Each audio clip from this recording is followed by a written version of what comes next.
Malawi Brief.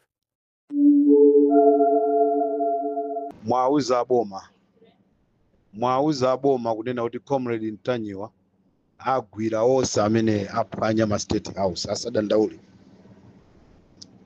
Timu yanga ili pa ground tikusaka onse amene aphwanya ma State House onse. Kuzomba kwaphwanyidwa siku libwino, ku Blantyre kwaphwanyidwa siku libwino, ku Mzuzu siku libwino, ma residents onse a State House asokonekera. Ndi audio imwe atumizira kubomako kunena kuti ineyo ndikhala ndikugwira ntchito day and night, anthu amene apanga zimene zizapezeka. Ndipo mmanyumba mmene mwapita katundu amene iyi tiululamo azisokolosa atenga katundu wa Malawi.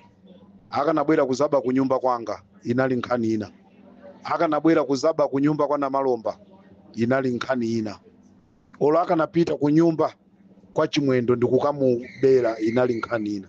Koma ba katundu wa boma abera Amalawi onse. So ife ali Mpopo FM tikupita pa ground kukayamba kusaka, ndeti singobwera kunena kuti aboma pitani kwakuti kantengeni wakuti. I'm very serious on this matter. Chimenechi ndi chibwana kwambiri. Pali zinthu zina kumaziona kunena kuti izizi tikhoza kupanga mwakuti. Koma pongoononga State House pokapacha, even aini ake amene amachikonda chipani cha MCP aloda ndaula ndi zimene zachitika zija.